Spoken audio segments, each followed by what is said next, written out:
Aram, thank you very much for coming to Voice of America today. We just had the 2014 U.S. budget, where, of course, there is the foreign aid aspect of it, and we hear that there is almost a 40% cut specifically for Armenia and, of course, other countries. What is the reason for this from your perspective? Is there a specific reasoning for this, or is this a general cut across the board for general reasons, mainly because of the deficits and issues with the budget in the U.S.? What we saw was, as you mentioned, a very serious cut in aid to Armenia. The level, essentially the level last year of actual allocation was around $40 million. The $25 million proposal by the White House does represent about a 38% cut from the real figure last year.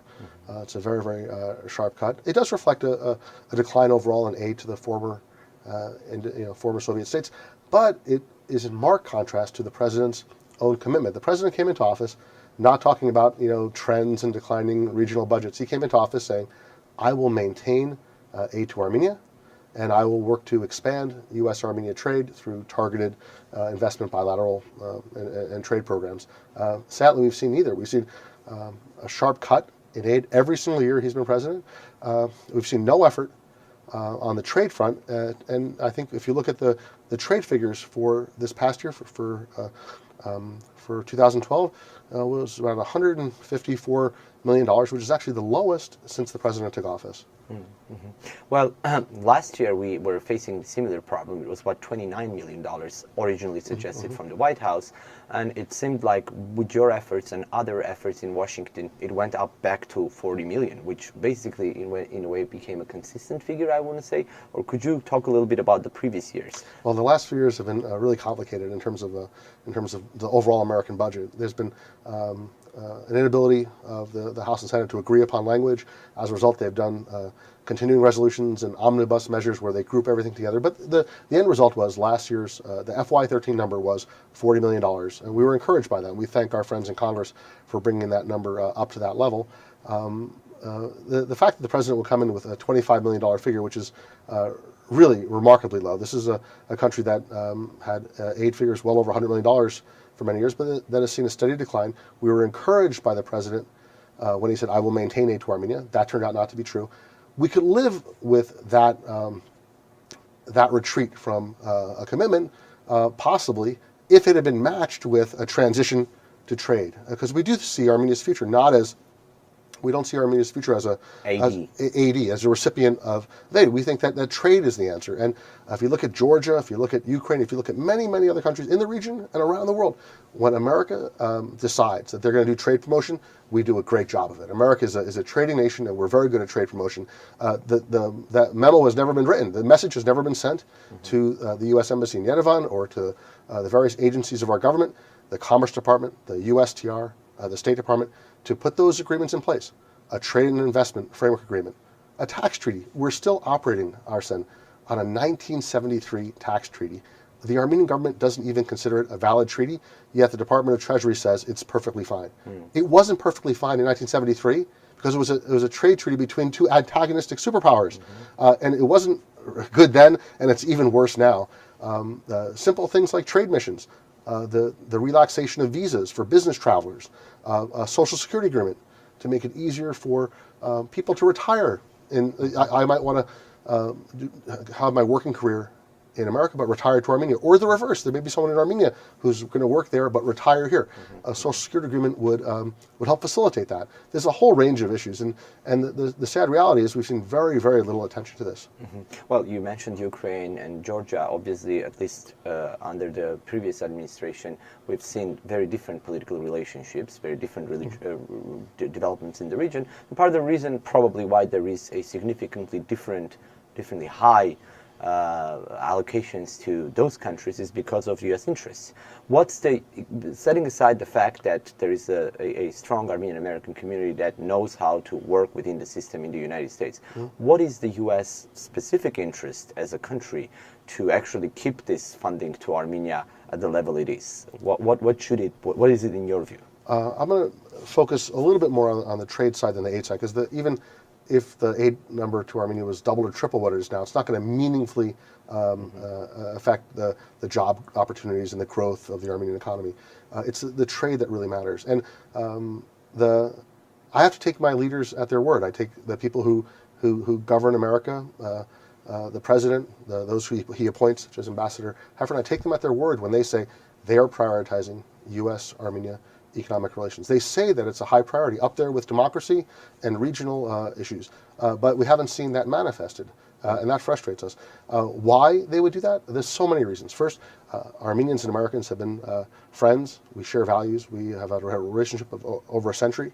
The U.S. has a stated foreign policy interest in an independent, strong, vibrant Armenia, and trade certainly is a pillar of that relationship. And a strong, confident Armenia, I think, is one that's able to better make peace with its neighbors, which I think is also a U.S. foreign policy goal. There's a whole range of reasons why we should have, why the U.S. can play an important role in Armenia's economic development, and it's been stated as such by our leaders. So we're just simply waiting for them to act on their own stated commitments. Right. Just to finish on this issue specifically, what is ANCA and other advocacy groups, and you probably should speak from ANCA's perspective at this point. Are you going to start working with your friends in the Congress, in the U.S. House of Representatives, and what are your aims? Are you are you going to try to keep it on the same level? What's the point? What's the argument? We like to see the Congress increase the aid level to Armenia. Armenia is still suffering from a dual blockade by Turkey and Azerbaijan. The World Bank and others have estimated that this impacts something like 35% of Armenia's economy. It's a hit that really is profound to Armenia's economy. Armenia has made strides on economic reform, has a long way to go, but is consistently rated by the World Bank and others as a place that it's relatively easy to do business. So we think that all the preconditions are there for a stronger trade relationship, except that the important input of the U.S. government. For example, just in the last few months, Microsoft, NASDAQ, FedEx, Grant Thornton, and others wrote to President Obama saying, we want to see a trade agreement. We want to see a tax treaty. We want to see more of a focus on the U.S.-Armenia economic relationship. So you have businesses speaking about this. The American Chamber of Commerce in Yerevan has been very vocal on this. The Armenian government has been vocal, and so has the Armenian-American community. All the stakeholders are there. It's simply a matter of the message coming from the White House that they're ready to act upon the president's promise. Well, when I talk to some people from USAID, which is the main implementer of the funds that we're talking about, they often say that for the size of a country and overall situation like Armenia is, they sometimes have to basically come up with new projects because there is always a consistent amount of money coming from the U.S. Now, that's one issue. Even if that's the case, I was talking to Ambassador Heffern, I asked Ambassador Heffern and other officials from the State Department whether there are any plans to support the Syrian Armenians who are refugees going from Syria. Is this going to be in the agenda of ANCA? Absolutely. Absolutely. I mean, are you pushing for this? Absolutely. No.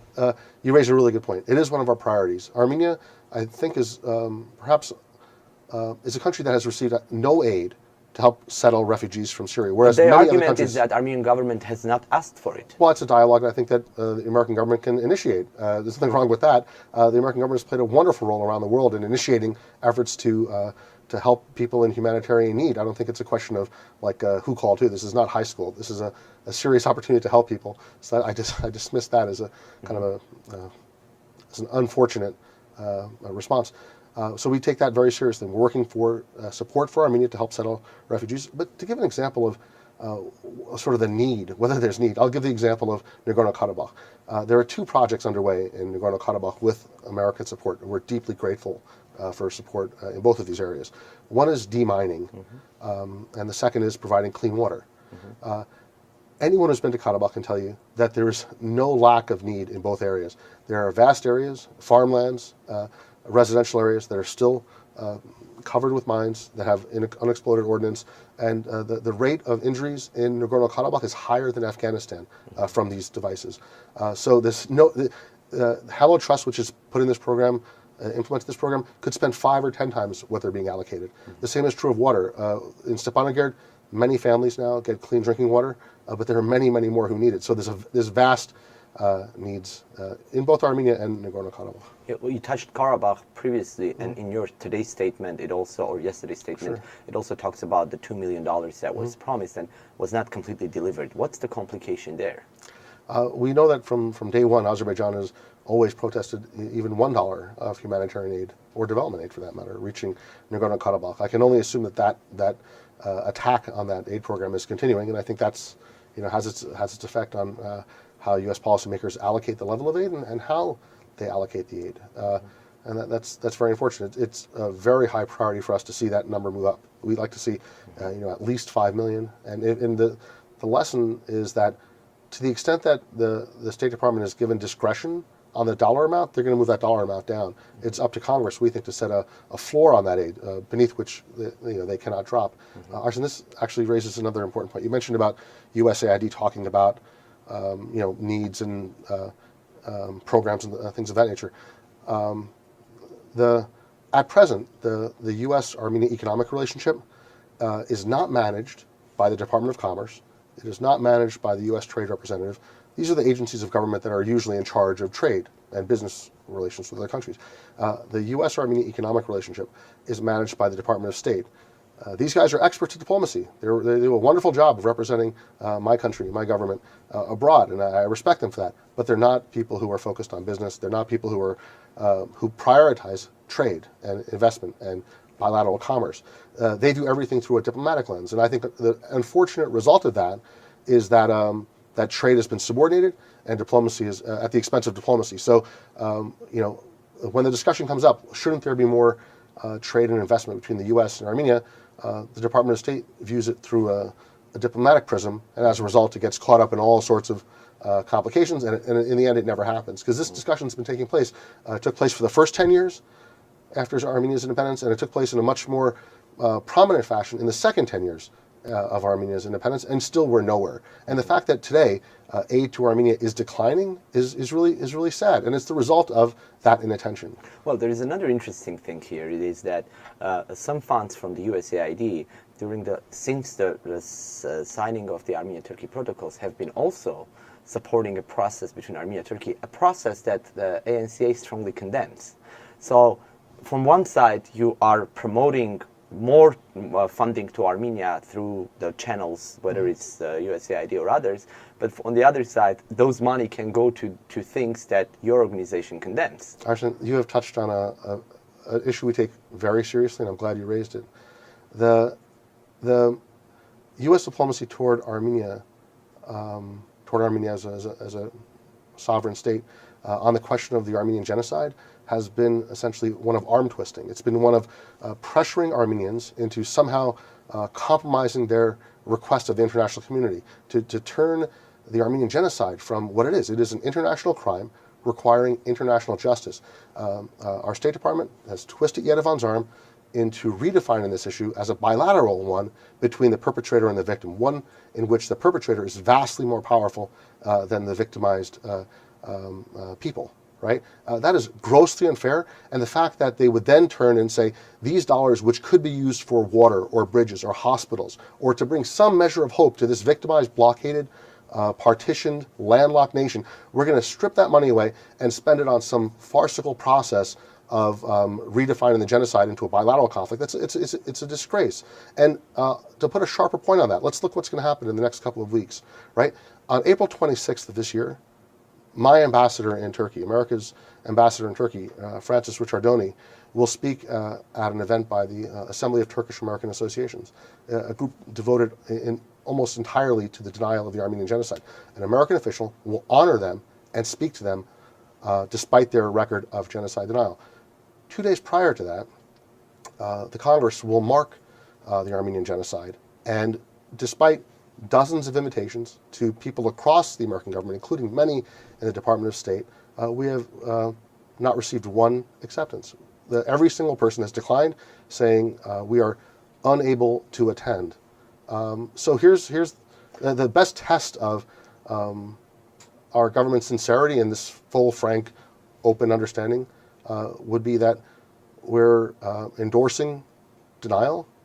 We are increasingly active and complicit in denial, but not only have a ban on the mention of the Armenian genocide, but also, it seems, a prohibition on American officials even attending an event to honor the victims of that crime. Another, just a quick question about the Millennium Challenge Corporation. Now, Armenia and Georgia both were one of the first countries which received the Bush initiative back then in 2003, the funding for rural infrastructure and other things. Now, Georgia is about to sign a second compact.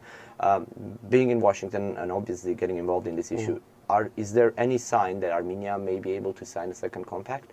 I know that Armenia and the MCC have been in touch. The dialogue, I understand, is about Armenia's eligibility. There's a whole range of criteria that Armenia needs to meet. I think in some areas they're okay, in other areas they fall short. The dialogue is about that. I think if Armenia does meet those tests, then I think they would be invited to submit a second proposal, a second compact. It would be in a different area. It would not be dealing with roads or irrigation. It would be in some other area, perhaps education or health or care or something of that sort. But we hope that Armenia does live up to those standards, and we hope that they are invited to submit a compact, because we think it would bring tremendous help to the citizens of Armenia. Mm-hmm. And the last question, you've been an advocate for a possibility for a free trade agreement and renewed, and you talked about trade today. Where do those talks stand? I mean, is there anything going on there? The most modest of trade agreements is called a Trade and Investment Framework Agreement. Mm-hmm. It's something that is typically negotiated between the U.S. and small emerging markets, and it's a very common agreement between friendly nations. The U.S. has them with dozens of countries. That request has been on the table for several years. The Armenian government has made that request. We have made that request. The American Chamber of Commerce has made that request. Microsoft, NASDAQ, Grant Thornton, and FedEx and others have made that request, and we've simply been told that it's not necessary. There has been a lack of interest on the part of this administration in moving forward. Well, thank you, Aram. Thank you very much. If you have anything else to add. Only that I'm happy that I'm here and happy to have this opportunity to talk to you, and wish you and your family great health and happiness. Thanks. Good luck.